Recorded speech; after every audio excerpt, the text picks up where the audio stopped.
Ity am-piandohana dia atolotra ho anareo tsiraray avy isan-tokantrano izay manaraka tsy tapaka izao meteo izao ny arahaba finaritra.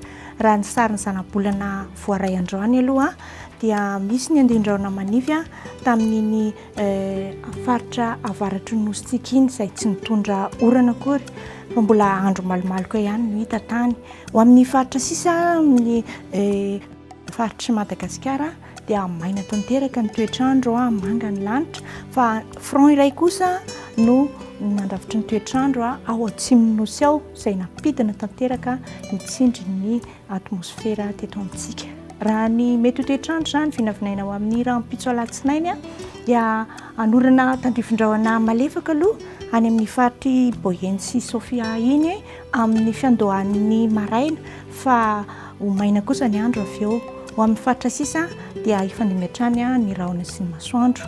Raha ny tolakandro dia isy ny orana tandrifin-drahona arakotrika ny amin'ny faritry Boyenne sy Sofia iny fa isy andro mitany korana kosa izay hita ty amin'ny faritry Melaky sy Menabe sy ny manerana ny faritany ny Toliary, faritra Nata, ny faritany Fianaratsoa, ny faritany Antananarivo, iray manontolo fa ifandimby hatrany ny rahona sy masoandro any amin'ny faritry Savasy Analanjy-Grofiny ato amin'ny faritra Vatovavy Finany sy Atsimo Atsinanana no isy ny orana tandrifin-drahona malefaka dia malefaka.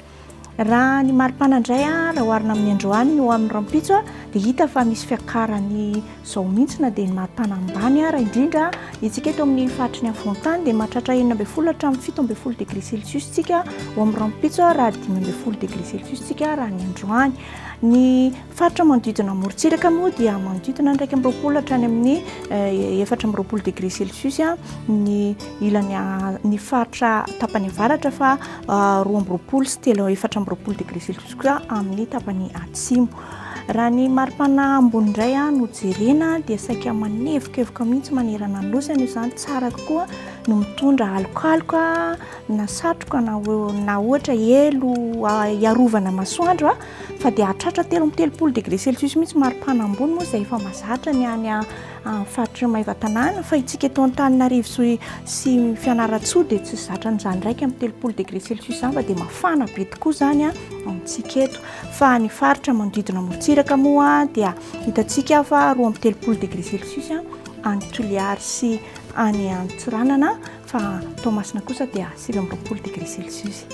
Dia ny tanàna lehibe ivelan'ny nosy indray ary no jerentsika izao any Paris sy Milan dia andrahona ny andro arahana orana mihitsy izany ao Paris 12 degré celsius 4 degré celsius ny maripana ambany amin'izany ao Johannesburg koa dia maina ny andro 12 degré celsius ny maripana. Hitantsika arak'izao koa fa ao Nairobi dia Balika Benga be masoandro 14 degré celsius ny maripana ary Bangkok dia isy mihitsy ny orana tandrifin-drahona arakotrika. Ho an'ireo nosy manodidina indray ara no jerena dia any Maurice dia andrahona ny andro 20 degré celsius maripana ambany amin'izany ary ao Comore dia isy ny orana tandrifin-drahona malefaka fa 20 degré celsius koa ny maripana ambany. Any Seychelles sy La Réunion moa dia maina tanteraka ny toetry ny andro. Dia izay indray no azony natolotra ho anareo androany manantena anareo mbola anaraka foana ny fandarana meteo. Mandra-piona.